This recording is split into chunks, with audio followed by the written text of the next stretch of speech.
Olá, sombrios, tudo bem?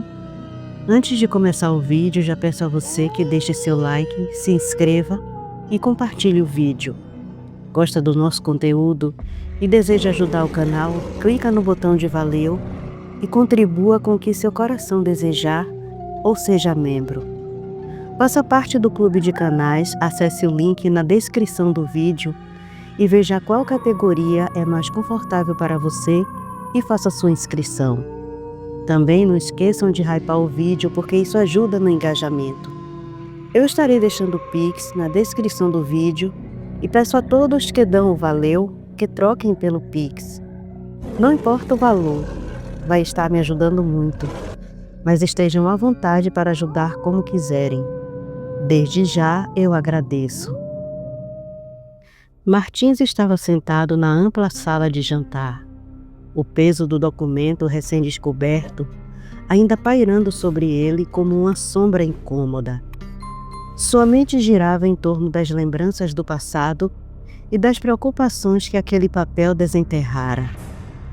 Seus pensamentos foram interrompidos pela voz suave de Juliana, que o chamou à realidade com um tom respeitoso, anunciando o jantar.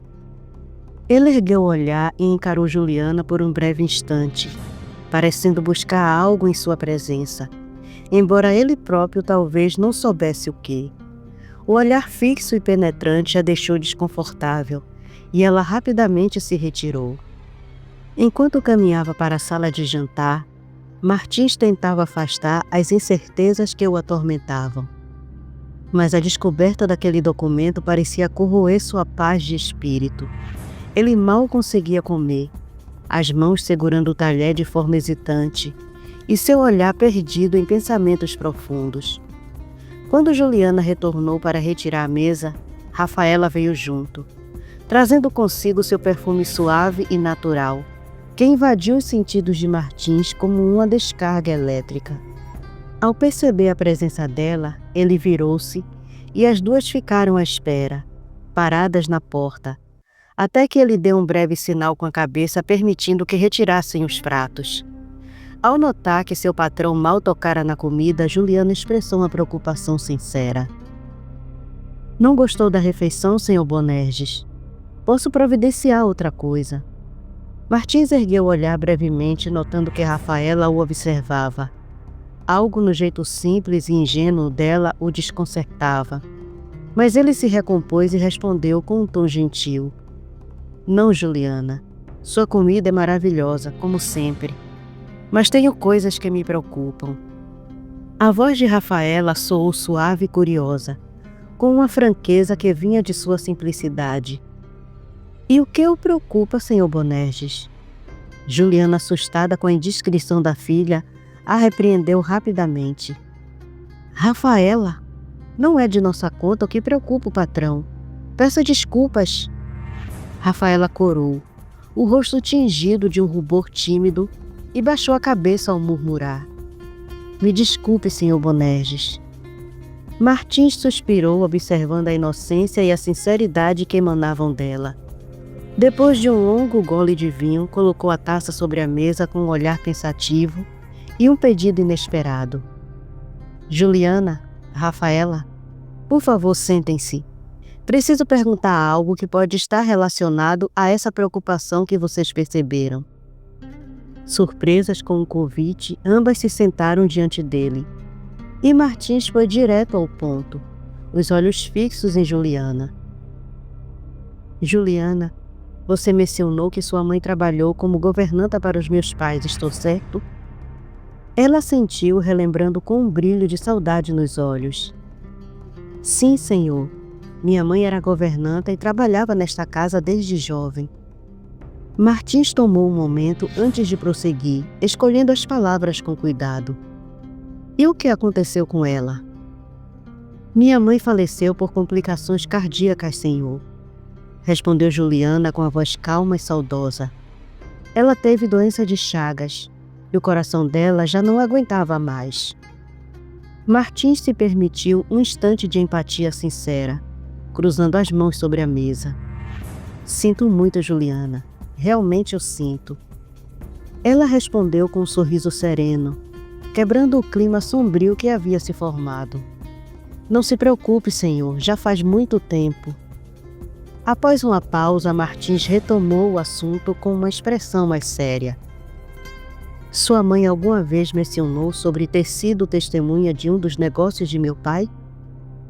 Juliana franziu o senho, refletindo, e após alguns segundos respondeu com honestidade. Não, senhor Bonerges. Minha mãe sempre foi reservada sobre as coisas dos patrões.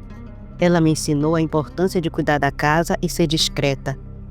Nunca mencionou nada sobre seus pais ou o senhor. Martins se recostou na cadeira, processando a resposta com uma mistura de alívio e frustração. Sua busca por resposta parecia mais nebulosa do que nunca. Por fim, com um suspiro resignado, ele fez um sinal para que as duas continuassem a retirar a mesa.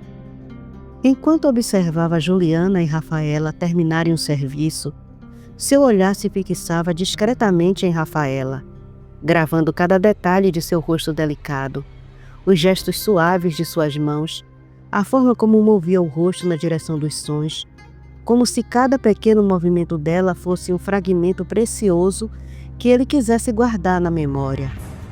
Havia algo no perfume que ela exalava, naquela serenidade inocente, que lhe despertava sentimentos confusos e sensações que o tiravam de seu torpor usual. Mas ele sabia que, por mais que desejasse capturar a lembrança daquela presença suave e a essência de Rafaela, não passava de um homem marcado pelo tempo, doente e assustadoramente só. Naquele silêncio restava-lhe apenas o consolo amargo de saber que a realidade lhe impunha limites e que a jovem, com sua doçura e simplicidade, jamais poderia ser algo além de uma lembrança encantadora guardada em segredo. Rafaela era uma jovem de sensibilidade rara, capaz de captar as nuances mais sutis das emoções alheias. Enquanto ajudava a mãe a retirar a mesa, percebia claramente o desconforto de Martins Bonerges. Observava seus suspiros entrecortados, os gestos inquietos e o modo como ele se movia na cadeira, como quem carrega um fardo pesado. Sentiu compaixão por ele, um desejo de aliviar sua preocupação, talvez até de oferecer consolo. Rafaela sabia que sua mãe Juliana não fora completamente sincera. Havia histórias sobre a família Bonerges que sua avó murmurava em seus últimos dias. As lembranças vieram à mente de Rafaela em uma sequência intensa. Lembrou-se da avó dizendo que o filho dos Bonerges não era feito como os outros, e que parecia uma criatura peluda, quase um bicho para ela. Segundo a velha, os Bonerges haviam cometido um pecado tão terrível que Deus os teria castigado, dando-lhe um filho que mal lembrava um homem. Contudo, Juliana sempre a advertia a não dar ouvidos à avó, chamando-a de caduca e afirmando que suas histórias não passavam de tolices de uma mente já desgastada. Foi então que uma lembrança específica se cristalizou em sua mente, como um fragmento esquecido que agora retornava à tona. Algo que sua avó dissera sobre um segredo, algo que poderia ajudar Martins. Rafaela quase se virou em sua direção com a intenção de revelar o que lembrava, mas nesse instante sentiu a mão firme de sua mãe a guiar para fora da sala como quem encerra uma conversa. Na cozinha, enquanto organizavam e limpavam em um silêncio incomum, Juliana percebeu a inquietação da filha. Inclinou-se para ela e perguntou em um tom ameno, mas firme. — Que foi, Rafaela? Está zangada porque chamei sua atenção na frente do patrão? Rafaela suspirou, mantendo o olhar baixo, e respondeu: — Não, mãe. Não estou zangada por isso. Juliana franziu o senho, tentando entender. Deixou a panela que estava lavando de lado, enxugou as mãos e, com uma expressão séria, insistiu: — Então o que foi, menina? Desembucha, vai! Respirando fundo, Rafaela ergueu o olhar e fitou a mãe com determinação. — Por que mentiu para o senhor Bonerges? A senhora sabe que a vovó falava assim sobre ele e a família. Eu era pequena, mas lembro do que ela dizia. A expressão de Juliana endureceu, e um impulso rápido cobriu os lábios de Rafaela, impedindo-a de falar mais. Num sussurro firme disse: "Você não sabe do que está falando, Rafaela. Não é nosso lugar trazer essas coisas à tona. Como acha que ele se sentiria se eu repetisse as palavras de sua avó? Não vamos magoar o patrão sem necessidade, ainda mais quando ele é tão bom e gentil com a gente." Rafaela afastou suavemente a mão da mãe, tentando expressar o que sentia. "Mas mãe, ele parecia tão perdido." Juliana balançou a cabeça, insistindo em seu ponto de vista com uma expressão de seriedade. "Algumas verdades, minha filha, podem ferir mais do que ajudam. O senhor Bonerges já carrega fardos pesados. Não somos nós que vamos aumentar o peso deles. Além disso, nossa família deve lealdade, não só por respeito, mas por tudo que ele já fez por nós." Rafaela suspirou, compreendendo a lógica de sua mãe, mas não deixando de sentir um desejo genuíno de ajudar Martins. A ouviu voltar ao trabalho e, ainda que respeitasse o pedido dela, uma semente de inquietação havia se plantado em seu coração. Adriano Sampaio, prefeito de Paraty, estava calado durante o jantar, alheio às conversas e ao barulho leve dos talheres sobre a mesa. A sala de jantar, com suas paredes de tons claros e adornos de madeira envelhecida, parecia ainda mais silenciosa, quase irreverente, refletindo o peso dos pensamentos de Adriano. A luz suave das lâmpadas douradas iluminava o rosto preocupado do prefeito, que se perdia em reflexões profundas, enquanto Áurea, sua esposa, o observava atentamente. Após o jantar, ao se retirarem para a sala de estar, Áurea sentiu que aquele silêncio enigmático merecia uma pausa e uma conversa. Ela preparou um café forte para ambos e se sentou ao lado do marido, oferecendo-lhe uma xícara com um sorriso delicado. Quando ele aceitou, os olhos dela brilharam com um toque de leveza, mas também com a firmeza de quem conhece cada gesto e cada expressão de Adriano. "O que aconteceu, Adriano?" ela perguntou, mantendo o tom calmo e familiar. "Você estava muito quieta durante o jantar, e não adianta dizer que é impressão minha. Eu conheço o senhor, meu marido." Ele sorriu com carinho, apreciando a cumplicidade que dividiam. Sabia que não podia esconder nada dela. Era sua confidente e apoio, especialmente nos momentos em que a política e as questões da cidade o exauriam. Tomou um gole do café, respirou fundo e, com o olhar fixo no líquido escuro e quente, respondeu: "Tem toda a razão, meu amor. Há algo me preocupando. Na verdade, alguém." Áurea ajeitou-se no sofá, curiosa e apreensiva. Sabia que o marido só partilhava esse tipo de inquietação quando algo realmente o afligia. Com um leve toque em seu braço, perguntou: "E quem seria essa pessoa que tanto lhe preocupa?" Adriano a olhou por um instante, apreciando a serenidade que ela transmitia. A presença dela sempre o ajudava a colocar as coisas em perspectiva. Finalmente suspirou e respondeu: "Martins Bonerges." Surpresa, Áurea ergueu uma sobrancelha e soltou um leve suspiro. "Mas você não estava tão animado com ele e os projetos dele para a cidade? O que mudou?" Adriano se aproximou, apoiando-se no sofá ao lado dela, quase buscando um refúgio em sua companhia. Deu um gole no café como se precisasse reunir coragem e então disse: "O Bernardo me contou umas coisas sobre o Martins que me deixaram preocupado."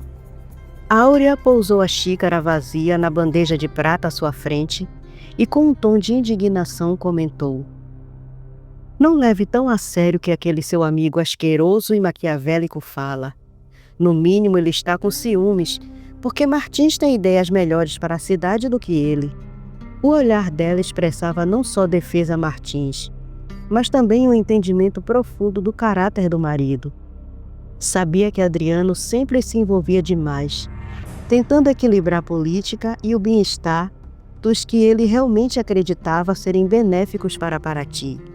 Com um olhar terno e firme, Áurea estendeu a mão, entrelaçando os dedos aos dele, oferecendo-lhe o conforto e a confiança que só ela sabia transmitir. Adriano, murmurou com doçura, você sempre foi um excelente juiz de caráter. Não deixe o veneno alheio influenciar o que você acredita ser o melhor para Paraty. Adriano encarou a esposa com um sorriso carinhoso e a aninhou em seus braços. Áurea sempre foi seu porto seguro, uma companheira de inteligência aguçada e sensibilidade rara. Ele apreciava seus conselhos, confiava na intuição dela, mas ainda assim ficou curioso sobre o que Áurea pensaria de Martins Bonerges se o visse pessoalmente. Enquanto ele refletia, a conversa foi interrompida pelo leve tilintar da xícara que Áurea colocava na bandeja. A sala de estar parecia um refúgio aconchegante diante das turbulências políticas e emocionais que permeavam a vida de Adriano. Ele afagou os cabelos da esposa com delicadeza e murmurou: talvez você devesse conhecê-lo, Áurea. Eu adoraria ouvir o que seus olhos atentos captariam sobre ele. Quem sabe me ajudaria a entender o homem por trás dos projetos. Áurea sorriu de leve, mas seu olhar revelou a mesma curiosidade que começava a se formar no coração do marido. Enquanto isso, na luxuosa mansão de Bernardo Manuel Alcântara, as luzes do escritório permaneciam acesas, mesmo com o avançar da noite. O ambiente exalava opulência. Prateleiras de madeira nobre repletas de livros encadernados em couro, quadros antigos adornando as paredes e uma ampla mesa de mogno coberta de papéis e pastas. No centro da mesa, um documento específico parecia pesar mais do que todo o restante. Bernardo estava sentado, os cotovelos apoiados na superfície fria e as mãos pressionando as têmporas. Seus pensamentos giravam em torno de uma única questão: a última testemunha. O silêncio do escritório foi rompido por uma batida discreta na porta. Sua governanta, uma mulher de meia-idade com postura impecável, anunciou: o jantar está servido, senhor. Bernardo não respondeu, mantendo-se imóvel, os olhos fixos no documento à sua frente. A empregada já estava habituada à frieza e aos hábitos peculiares do patrão. Sem insistir, retirou-se, fechando a porta com suavidade. Mais tarde, já bem depois do horário habitual, Bernardo saiu do escritório. Seu rosto carregava sombras de cansaço e preocupação. Sem dar atenção à sala de jantar ou ao cheiro ainda presente de uma refeição que esfriara, ele subiu as escadas em direção aos seus aposentos. A inquietação causada pelo desaparecimento daquela última testemunha o havia deixado sem apetite. O peso do segredo que compartilhava com os Bonerges começava a se tornar insuportável. Ao entrar em seu quarto, deixou-se cair na poltrona de veludo próxima à janela, encarando o céu estrelado com um olhar vazio. E se a testemunha resolver falar? O pensamento ecoou em sua mente como um trovão abafado. Bernardo sabia que precisava agir antes que fosse tarde demais. Ele então sorriu diabolicamente e murmurou em voz baixa: se ele voltar a Paraty e resolver falar o que sabe, terá o mesmo fim dos meus inquilinos devedores, e será mais um morto na conta do Bonerges. A noite em Paraty era sufocante, com o ar úmido do litoral, carregado de sal e segredos. O bairro residencial de Alto das Laranjeiras, afastado do centro histórico e das luzes turísticas, estendia-se como uma teia de ruas estreitas e casas de classe média, cujas fachadas simples escondiam vidas comuns marcadas pela sombra do medo. Ali o domínio pertencia a Dominique, o dom do tráfico, um homem cujos sussurros ecoavam mais alto que qualquer sirene policial. Seus olheiros patrulhavam as esquinas, rifles escondidos sob camisas folgadas, garantindo que ninguém desafiasse sua autoridade invisível. Ali o medo era lei silenciosa. Os olheiros se misturavam aos vizinhos. O som distante de uma moto servia de aviso, e ninguém ousava olhar demais pela janela depois das 10. Foi nessa quietude tensa que Luciano Alcântara apareceu. Discreto, passos leves, olhar perdido entre o humano e o abismo. Vestia uma camisa gasta, jeans desbotado e caminhava como quem carregava algo que o perseguia por dentro. Ele se ocultou atrás de uma cerca viva e alta, a poucos metros da casa-alvo. Uma residência de 2 andares com paredes caiadas e janelas gradeadas. Lar de uma família comum. O pai um mecânico chamado Roberto, a mãe Elisa, o filho adolescente de 17 anos, Pedro, e a filha caçula de 10 anos, a Sofia. Ali, agachado na escuridão, Luciano sentiu a transformação começar. Um formigamento ardente subiu por sua espinha, ossos estalando como galhos secos sob o peso de uma força ancestral. Sua pele se esticou, rasgando-se em tiras, enquanto pelos grossos e negros irrompiam como lâminas. Músculos incharam, garras curvas brotaram das unhas, e seu rosto se alongou em um focinho lupino, com dentes afiados reluzindo sob a luz fraca de um poste distante. Um rosnado baixo escapou de sua garganta, mas ele o conteve, esperando o momento exato. Agora não era mais homem. Era a fera impulsionada por uma ordem que não ousava desobedecer. O ataque começou sutil, como uma brisa traiçoeira. A fera circulou a casa farejando o ar, impregnado de cheiro de jantar. Arroz, feijão e carne grelhada. A família estava na sala de estar assistindo a novela na TV velha. Roberto ria de uma piada. Pedro mexia no celular. Elisa tricotava um cachecol e Sofia desenhava no chão. Com uma pata colossal, a fera testou a porta dos fundos, que rangeu levemente. Encontrando-a trancada, ela recuou e investiu contra a janela lateral. O vidro estilhaçando em uma explosão de fragmentos que choveram como diamantes cortantes. O barulho ecoou pela casa e o pânico se instalou. — Que diabos foi isso? Gritou Roberto, pulando do sofá. A família se ergueu em uníssono. Olhos arregalados para a silhueta colossal que se espremia pela moldura quebrada, garras cravando no parapeito de madeira. A fera era imensa, mais de 2 metros de altura, pelagem desgrenhada e olhos amarelos flamejantes. Pedro agarrou o braço do pai e perguntou apavorado: — O que é isso, pai? Berrou o garoto, enquanto Elisa puxava Sofia para trás, protegendo-a com o corpo. Roberto, o primeiro a reagir com fúria na tentativa de proteger a família, pegou uma mesinha de centro e a arremessou contra a fera. A madeira se partiu contra o peito musculoso, mas apenas arranhou a pele grossa, provocando um rugido ensurdecedor que fez as paredes tremerem. A fera avançou sobre ele, ignorando Elisa e Sofia, que se encolheram no canto da sala, chorando baixinho. Suas garras se cravaram no ombro de Roberto, rasgando a carne e músculos em jorros de sangue arterial que espirravam nas paredes como tinta vermelha.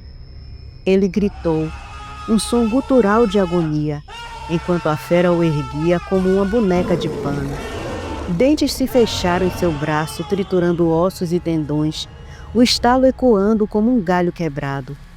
Roberto chutou desesperadamente, acertando o abdômen da criatura. Mas isso só enfureceu mais a besta.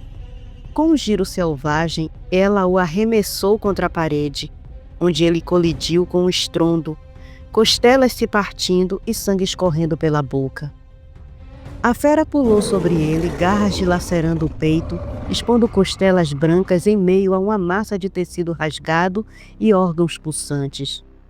O sangue jorrou e Roberto gorgolejou um último suspiro antes de seus olhos vidrarem.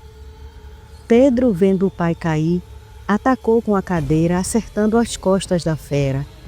A madeira se estilhaçou, mas a criatura se virou com velocidade sobrenatural, ignorando as mulheres novamente. Sua fúria direcionada apenas aos machos da casa, como se obedecesse a um instinto seletivo e cruel. Pedro recuou, tropeçando em um tapete, mas a fera o pegou pela perna, garras perfurando a carne da coxa até o osso. Ele urrou de dor, o sangue encharcando suas calças enquanto era arrastado pelo chão. Tentando se defender, o adolescente agarrou uma lâmpada de pé e a balançou contra o teto, acertando o focinho da fera. Sangue escorreu do nariz da criatura, mas isso só a enfureceu mais. Ela mordeu o braço, dentes rasgando veias e artérias. O som de carne se rompendo, misturando-se aos gritos. Pedro debateu-se, chutando com a perna livre, mas a fera o imobilizou, garras abrindo seu abdômen em um corte profundo. Intestinos se derramaram como serpentes viscosas, quentes e fumegantes, e o garoto convulsionou em agonia, seus olhos implorando por misericórdia que não veio. Com o último rosnado, a fera cravou as presas em sua garganta, esmagando a traqueia em um jorro final de sangue, deixando o corpo mutilado espasmando no chão. O caos dentro da casa atraiu os olheiros de Dominique. 2 deles, posicionados em uma esquina próxima, ouviram os gritos e o rugido bestial. "Que porra é essa?" murmurou um, chamado Tito, sacando o revólver. Eles se aproximaram cautelosamente, espiando pela janela quebrada, e viram a carnificina. Corpos rasgados, sangue pintando as paredes em padrões grotescos e vísceras espalhadas como confetes macabros. "É um lobisomem? Será que é a fera de que estão falando?" Gaguejou o outro, chamado Ramon, já ligando para Dominique. "Chefe, tem uma fera aqui, a que o povo anda falando. Ela está aqui no alto das laranjeiras. Tá matando uma família. Parece loucura, mas é real." Para a surpresa deles, Dominique, do outro lado da linha, não riu. Sua voz veio fria e calculada. "Atirem nesse desgraçado." Os olheiros obedeceram, chamando reforços. Mais 3 homens armados surgiram das sombras. Eles dispararam pela janela, balas atingindo a fera no ombro, na perna, fazendo-a uivar de raiva. Sangue jorrou dos ferimentos, mas em vez de cair, a criatura explodiu para fora da casa, estilhaçando a porta da frente em lascas de madeira. Os homens de Dominique cercaram a rua, atirando em uníssono. Mas a fera era rápida, uma sombra letal na noite. Ela pulou sobre Tito primeiro, garras rasgando sua garganta em um golpe limpo, o sangue arterial esguichando como uma fonte, pintando o asfalto. Ramon gritou, mas a fera o derrubou, dentes se fechando em seu pescoço, triturando cartilagem e veias em uma massa sangrenta. Os outros 3 dispararam freneticamente, mas a criatura zigue-zagueou, cravando garras no peito de um, arrancando o coração ainda pulsante em um jorro de vísceras. Outro teve a barriga aberta, intestinos se derramando, enquanto ele caía de joelhos gritando. O último tentou fugir, mas a fera o pegou pelas costas, mordendo a nuca e arrancando a espinha em um estalo horrendo. 5 corpos jaziam na rua agora, rasgados e mutilados, gargantas dilaceradas expondo tendões e ossos quebrados, sangue formando rios escuros que se misturavam às poças de chuva recente, vísceras espalhadas como oferendas a um deus sombrio. A fera ferida, mas viva, ergueu o focinho para a lua e uivou uma vez antes de sumir na escuridão das matas próximas, deixando apenas o eco de sua fúria. Dentro da casa destruída, Elisa e Sofia se abraçavam no canto, cobertas de sangue alheio, olhos vidrados no horror, nos corpos do marido e filho, pai e irmão. A mãe murmurava preces incoerentes, o corpo trêmulo, enquanto a filha chorava em silêncio, o trauma gravado para sempre em suas almas frágeis. O cheiro de morte pairava no ar, e o silêncio que se seguiu era mais aterrorizante que qualquer grito.